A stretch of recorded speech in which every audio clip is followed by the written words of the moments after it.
officer. Nobody does that. We did not carry anybody. The man took this alarm. We will not allow because he was the chief of officer. And then he began to carry them. Sir, everything was acquired legally. Will you stop that? Will you stop that? Sir, I'm an officer. I have integrity. Shut up, your mouth. I will not shut up. Will you get out? Sir, I won't shut up. Sir, I was in school. You're not in school. Sir, you can't shut Will me you up. keep quiet? Let me a big fool. I'm not a fool. I'm not a fool, You can shoot anybody like that. Sir, I'm not a fool. I am not a fool, sir. As for the time I graduated, you were in primary school. I'm acting on orders. For which order? You will see whether you will not be here. Sir, you can't call me a fool. Go and develop your mind.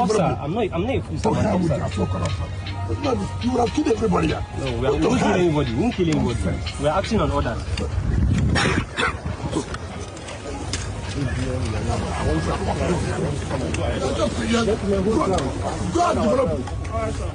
Go and develop your right to see you. Regular officer, you want to come and We are going to get out.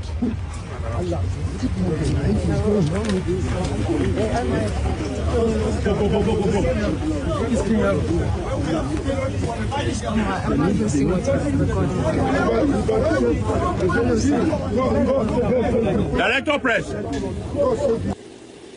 I have to respect you. And I'll tell them, sir, don't worry. I will sort out the problem. And I will do. I won't even talk about other people who are highly placed. They will come to you. Mr. Minister, maybe we didn't know of this. If we knew, we would have done it like this. When a serving Major General attacked the development control, I wrote a letter. The President Chief of Defense Staff was Chief of Army Staff then. I wrote a letter, sir. Because that is a serving military officer. That if anything goes wrong, he's still under the authority, under the control of the military. When I came on board,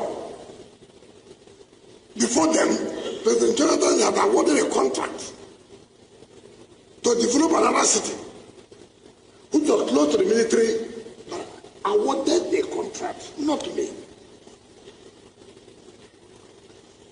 A Federal Council presided over by the CNC. Awarded. The contractor went there, he was just away. I wrote a letter. We met. The late Chief of Army Staff, Alabangi, was there. The former Chief of Defense Staff was there. These same ministers of defense, they were all there. We all met. I said, look, it is not good, this government and government. I mean, it's not necessary we can resolve this matter. I never one day, I respect institutions. And I know what it takes.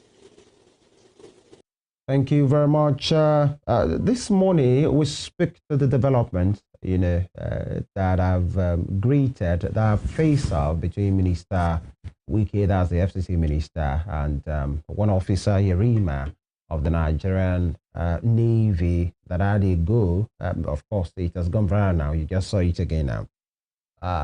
And people are talking about not just the comportment alone, but if actually those guys, that's the, I mean, Navy officers were even supposed to be there. And if actually they are supposed to be there, is in official capacity, or are they just, obeying others of a superior, in this case, a former retired Air Vice Marshal? That's the highest rank in the Navy. I stand to be corrected, by the way. And who has given them that order? And some will say, according to the Nigerian laws, officers can only obey orders given by their superiors. But some are saying there's a place for lawful order. Were they unlawful orders? And if actually that particular order wasn't lawful, assuming without conceding, were they in the place to say no to whoever gave them that particular order? That's one thing. How about the minister? And he has spoken to that effect, that particular clip, which was a longer one, who said, I have respect for the military and the institution, but I will not be bullied. Nobody, because you're in uniform, will say, I cannot have access to what I have a constitutional duty and backing to do, because he thought He thinks that's what they have done. Now, many persons are waded into this matter. One of them is a former Chief of Army Staff, General Buratai, who spoke on the issue, and he faulted Minister Wike'S conduct, and he calls it a threat to national security. That's General Buratai retired. And let me tell you, or give to you exactly what he said. He said it transcends to mere misconduct and represents a palpable threat to national security and institutional integrity. A minister's verbal assault on a military officer in uniform is an act of profound indiscipline that strikes as the core of our nation's command and control structure. Our nation's security must come first. It is time for decisive action, not politics or military bashing. The integrity of our armed forces demands nothing less. That was him. Now, another retired army general waded on this matter. That's General Irabor, ex-chief of defense staff, under Muhammadu Buhari. General Lucky Irabor has waded into the matter and criticized the public reactions to the recent confrontation between the minister and Lieutenant Ahmed Yerima in Abuja. He said the uniform of military and security personnel symbolizes the authority, dignity, and sovereignty of the Nigerian state, stressing that any act of disrespect toward those wearing it amounts to an insult to the country itself. He said the uniform is not about the individual wearing it. It represents the authority of the state. Whether it's a young officer or a senior one, when you make disparaging remarks or act against them, you are in fact insulting the state itself. Even as a general, I cannot slap my soldier. If I do, I will face disciplinary action. There are laid-down mechanisms for addressing misconduct, and that is what distinguishes a state governed by law from a jungle. If a person in uniform abuses his authority, he will be dealt with. But the uniform itself must be respected. That's what sustains order in a civilized society. And many persons are waded into this matter. Some lawyers, again, have said, were those guys supposed to be there? A Navy officer or Army officers or whatever office they represent, the personnel of the Nigerian military, are they supposed to be guarding private property? These are some of the issues. We are being joined by Public Affairs Analyst and Mr. Gbadamosi, Isiaka Babatunde. He joins us this morning, virtually. Mr. Gbadamosi, thank you for joining us. Thank you for having me, Femi. Good morning, and good morning to our viewers out there. Right, here we are. Different development reactions, responses have greeted this particular ugly incident. I must say, it was quite an ugly scene by every means and standard, irrespective of where anybody stands. The army generals are coming out to say what they know. The lawyers have been speaking. You're a public affairs analyst. Where do you stand? Okay, thank you very much. I'm not surprised that the army generals coming out to support their own. They've always done that. They would not see anything wrong with whatever has happened.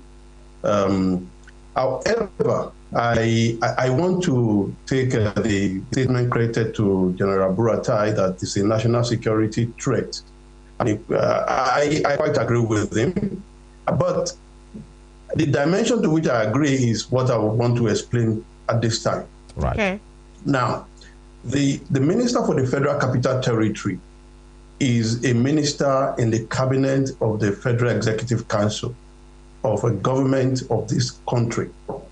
Now, the minister also is the Minister of the Federal Capital Territory, a territory that is constitutionally, whose administration is constitutionally vested in the President and Commander-in-Chief as the administrator. Now, just like every state, as governors and presidents, so also the President and the Vice President are recognized as the administrator of the Federal Capital Territory. Just like every state has the legislature, House of Assembly, so also the National Assembly serves as the legislative arm of the Federal Capital Territory. And just as you have the judicial arm at the states, in every state, so also you have a representation of that judicial arm in the Federal Capital Territory. Now, the Constitution provides that the president may nominate or may appoint a minister or ministers to administer the Federal Capital Territory on his behalf. Now, what am I saying? The president has nominated Governor Nyesom Wike. Nyesom Wike, in whatever he does, is standing in for the president. So an assault on him, an obstruction of his duty, and any kind of altercation you do with the Nyesom Wike in the course of his duty as a Minister of Federal Capital Territory is a direct assault and a direct obstruction of the administration of the President and Commander-in-Chief of the Armed Forces in the Federal Capital Territory. Now I'm stating what the Constitution provides for. No, so the question you might really ask is, how is it that military personnel become what you have on our street, securing properties on a civil issue, which ordinarily will be handled by the police or through communication and dialogue? So I think it's an assault. What happened for me was a direct assault on the person of the president of the country through what happened to Nyesom Wike. It was an obstruction of his duties. It's an obstruction of the administration of the Federal Capital Territory as vested in the president and commander-in-chief. And let me give you a very interesting example of this. Some few years back, under the leadership of President Olusegun Obasanjo, we had a minister for the Federal Capital Territory in the person of Malam Nasiru El-Rufai. And when they were working on the restoration of the Abuja master plan, the president and commander-in-chief was standing while demolition of properties were going on. He was there physically himself to tell you and give you the weight of what it means to be the minister of the Federal Capital Territory. So all of the generals speaking for me is not anything new. They would always speak that way. None of them have spoken to the issue of whether it is appropriate or legal, or it is a legal order to have a full platoon of the Nigerian Navy deployed with weapons, ammunition, and all of that to secure a property. None of them have spoken to that issue. And I still await them to speak to that issue, if actually they are not being mischievous in their submission. All right, sir, let's take this step by step. Let's talk about it. This issue, the statutory thing that you're talking about, this, it seems more like a legal angle, which could, be contested, in court. But talking about this particular thing here, on Vanguard newspaper just yesterday, a senior advocate of Nigeria, Mr. Femi Falana, he said here, compel Wike to apologize to naval officer that he was urging the president. He says both Wike and officer violated the law over disputed land, Abuja land. I want to ask you, before I delve into what he said, if the president were there himself, probably it would have been in a different scenario. I wanted to say that, do you think that the president would have engaged in an altercation with the military officer? Let's start from there.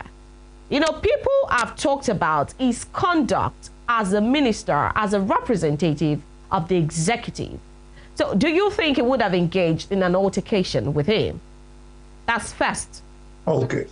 Every individual has his mannerism and approach and his temperament. Every human being has that. A Wike is a person that is known by every Nigerian for his temperament and the way he approaches issues. The thing about whether the altercation or maybe the way he addressed the issue that happened between them, for me that was needless. There wasn't a need for that. Minister Wike could have addressed this issue with maybe cabinet ministers and all of that, yes. But that does not still take away the fact that it was a direct assault on the minister and his office. It was an obstruction of his duty as Minister of the Federal Capital Territory.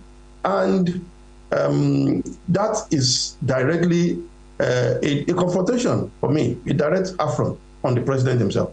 If the president were to be there in person, this same officer would tell the president he's taking orders. And then you ask the question, who gives the orders? The orders are given by the president and commander-in-chief. Deployment of troops in this country is vested in only one person, and that is the president and commander-in-chief of the armed forces. Nobody, not even the generals, has the capacity to deploy troops, because all of the deployment they do it on behalf of the president and commander-in-chief. So the question is, would the president have deployed a platoon of naval officers to go and secure a private property? Would that have been the case? All right. Now, to take you up on some of your summations, you have said, you've alluded to the fact that the president himself is the CNC, is the commander-in-chief of the armed forces. Now, let's talk about his designation to the generals now. The particular general who was given this order to this junior officer to go to that land, leaving out the legality of the land, whether it was legal, it was a legal order or not. What would you have had the junior officer do? Go against the direct order of his superior, or go to that land? Or should he have taken a counter order now from the minister of the FCT? What would you have had him do in that situation? Okay, military procedure. The young officer did his duty according to military procedure. He couldn't have gone against the orders of the superiors. That is a fact. I do not fault the young officer. He was doing his job. He was carrying out the orders he was given. So, but for me, I would fault the high command, the hierarchy of the Navy, because the person in question, that's retired chief of naval staff, does not have the power to command any. So that tells me that they couldn't have command them. Mr. Gbadamosi, we're having some issues with the connection. I we'll try and work on that actually, because that would be unfair on the people listening and watching us right now. If there are one or two things you can do about that, because this is a conversation that we must get very well, especially for the public good. And it appears there are many layers to this particular conversation, and that's why I think it's the third or second time we're talking about this week, because there are different developments to that particular incident, and that is where we are right now. Mr. Gbadamosi, can you still hear us? I'm hearing you clearly. All right, please go ahead. Now. Go ahead, sir. Okay, good. I was responding to the issue she raised about the deployment and leaving the office. What would I have the officer do? I said the officer was carrying out his orders. And in the military hierarchy, as an officer, you carry out your order. So I can't fault the officer. I think he was doing his job.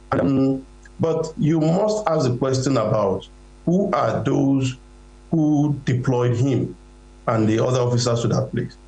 I was saying that the former chief of naval staff does not have the powers to deploy troops anymore. So he couldn't have done the deployment. So the other question is, were they deployed from the naval headquarters?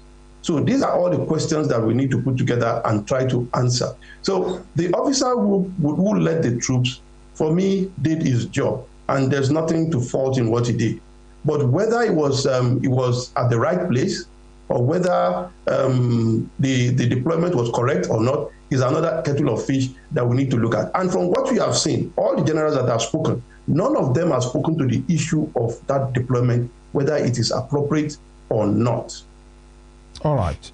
Now, there is something that because I've been following this very keenly, Mr. Gbadamosi, and just like we have heard, the generals, General Buratai, former Chief of Army Staff, retired, General Irabor, former Chief of Defense Staff, retired, are spoken about. Buratai talked about Buratai talked about national security, that conduct was an and an attack on national security. For me, as a civilian, you know, there's something they add before that civilian, but I'm not that. I'm just a civilian. I'm trying to find the connect. How does that particular isolated incident of that day impugn on national security? I haven't seen. Maybe you do us that honor. Number two, and the position of General Lucky Irabor. And some are saying maybe this is just a way of, you know, what they say in Nigeria, at least, once a soldier, always a soldier. Is this a way of the military covering or supporting their own regardless of what has happened, actually? And there is this particular tweet I saw yesterday, you know, on the X handle of the defense headquarters. I'd like a producer to put that up. And you might say this is very instructive, that particular tweet from the defense, headquarters. And what was written there, I'm trying to get it now, you know, yeah, there you go. What was written there is, it is an honor to serve in the Nigerian military, unshaken, unbent, unbroken. Now, we're having this at this time, and this is the tweet. For communications expert, they might want to tell you that this is a message that is being passed.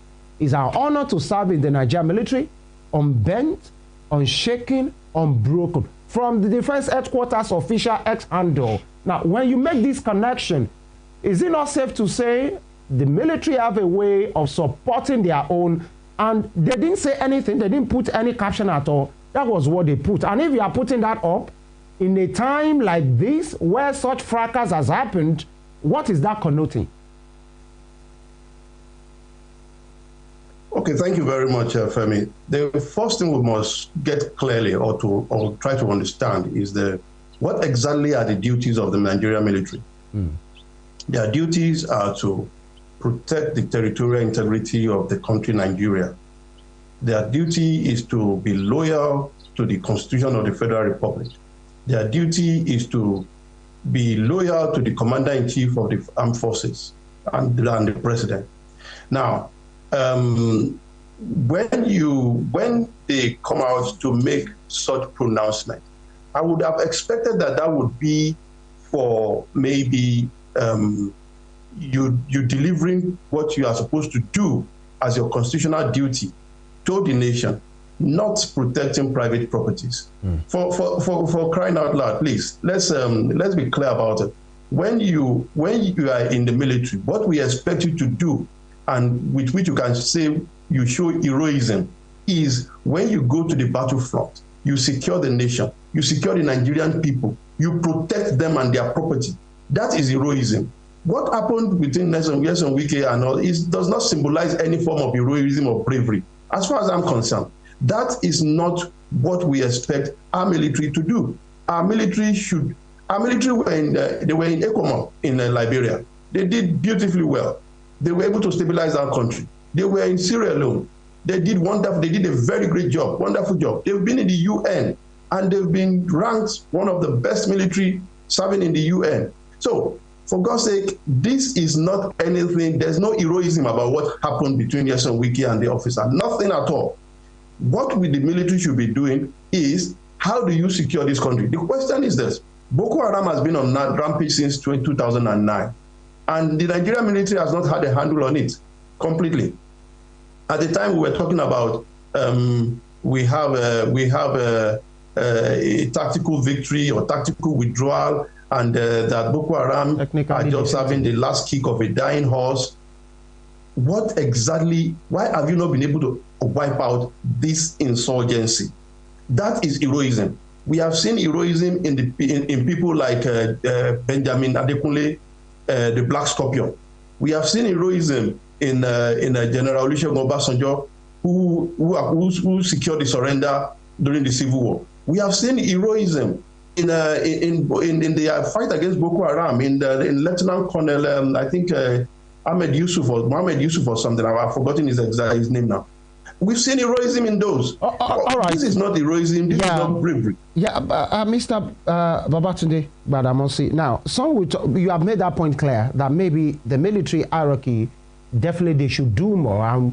That that has happened doesn't show them like they are doing their constitutional duty in that place. Let's talk about the conduct of the minister, because we can't gloss over that as well. Okay, that has happened. Given, assuming without conceding, as the lawyers will say, that those guys, assuming they were on illegal duty, and the minister have been prevented from doing his particular work that he's supposed to do. Now, when you take it back a bit, we learned the task force were there earlier, you know, on definitely doing their work as FCDA officials, and possibly they were chased away or they were not given access to that particular property. So they went back to their boss, who is the FCT minister, that this is what has happened. Some have said, Minister Wike, is because of a combustive and brash nature. You had no business going there because there's nothing that you would do. As a classy person, he has had executive powers for 8 years. That's 8 years of being a governor. That is supposed to know how values, chains of command work. Has he not learned anything? That he's in fact, some will say he's a super minister. He's one call away. He's one of those ministers. He heads one of those ministries as a minister that has been supported under this administration. Whatever is more like whatever Minister Wike needs under Tinubu, he gets. So why go to that place to go and form a commando? Let's assume you and your officials have been barred illegally from having access, and to say stop work on this place because you have not really done what you are supposed to do. Now what you were supposed to do actually is just to put a call, to the high command of that particular, either it's the Navy or the Army or whatever, and the Chief of Defense Staff and everybody, even Mr. President. You went to your car, you went to that particular place, and then you have been back and forth talking about the person is foolish, he's stupid, and he was just a baby. Now, should we excuse this because of Wike's personality? When somebody has a character flaw, we should just let it go because, that's his personality. What does that say on the character of the people in offices? Somebody that has been a governor who understands how power works, exchanging word with a lieutenant. Shouldn't we be talking about that as well? Okay, let me take what you have said in two phases. First, should Wike have been to the site? Should he have gone there? Yes, he should have gone there. Okay. He is the Minister of the Federal Capital Territory. He must have deployed, I am sure, he must have deployed his staff to go and carry out their statutory duty, and they were prevented from doing that. And when something like that happens, and the minister sits in his office, what you are doing is that you are killing the morale of your staffs, those who are carrying out duties, who are supposed to be on the field. It means that they do not have the required support that they are supposed to get from you to get their job done. So it was appropriate for him to have gone to that place to see things for himself and to address the issues accordingly. That is one. Two, if you are talking about what happened right there and the use of words and language of the Honorable Minister, I think there was nothing honorable about what we saw in that altercation. It was most unfortunate. For me, it's regrettable, and I think the minister should pay more attention to his conduct, especially in public, and how he addressed people. As much as I'm not excusing what he did, the use of word and all of that, the Wike we know since the days of River State is a brash and a brand person. We have all known that. But that does not still take away the fact that he was doing the constitutional and legitimate duty by going to that place to see things for himself and to see how to redress what was happening. If those people there could get away with what they have done, it means that we have two laws in this country. It means that people who have power and influence could use it freely and get away with blue murder, whereas other people who do not have such powers will now be subject to the law. That means we have two classes of people, those that are subject to the law and those that are not subject to the law. And I think that cannot stand in a democracy. We must ensure that in a democracy, we have an egalitarian society where influence is not what reigns, but procedure, following standard procedure of civility and addressing issues the way they ought to be addressed. All right, sir. Let me take you up on some of your submissions again. You've alluded to the fact that when the duty calls, our military have shown bravery. They've been able to settle things on the battlefield, and they came home strong. You've also alluded to the fact that the army generals who have spoken, who have given statements, have not spoken to the particular issue of the unlawfulness of the officer being on a private property. Now, let me ask you, this decay in that commission, did it happen today? You said that we do not have two constitutions. Well, are you sure we do not have? Because judging by all of the things we've seen, the decay, starting from the police force, DSS, all of those, you've seen several pictures where officers of the law are made to open doors, are made to carry umbrellas, are carrying bags, holding phones, all of those errands. You've also seen, you know, even there, should we now begin to talk about this in isolation, or we should not give it what it should be, a blanket cover, where we will talk about the decay in that commission? Did it happen today? Now we're talking about the general, or a general in particular, deploying that officer to guard his private property. If civilians, executive members, if they could deploy officers to do their own bidding, private bidding, biddings that are not constitutional or for the Nigerian state, how much more the generals whom these people serve? Would you speak to the decay today, or it is just a thing that happened, you know, on Tuesday or Monday, rather, with Wike? Oh, well, the decay is something that has been with us for quite some time. But for somebody like me, I would have thought that over time, over the past 25 years, we've had unbroken democracy now for 25 years. And I want to believe that over that period of time, we should have had a situation whereby the military and all the services would have come to terms with the fact that you must be subject to the democratic institution and authority. That is what we should have, ideally. But obviously, from what we have seen, and besides, we see what has happened to Wike is happening at the highest level. But this is something that happens on a daily basis in every part of the country. And until a good example is set to address such impunity, such abuse of power, such misuse of our military, and even other services, including the police and the civil defense and even the Amotekun we are having today, until we have a situation where there are checks and balances to curb all of this, we will not have a society that is fair to everybody. Because if I have the influence of the military to get my things done, right, it means that I'm not going to follow procedure. It means I can take laws into my hands. It means I can do exactly what I want without anybody checking me. That is preparing the ground for anarchy. That is preparing the ground for jungle justice. And we have said severally that Nigeria is a constitutional democracy. We must do everything. And at the highest level, examples should be set by those who are leading in various areas, be it in the military, in the medical sector, in the engineering sector.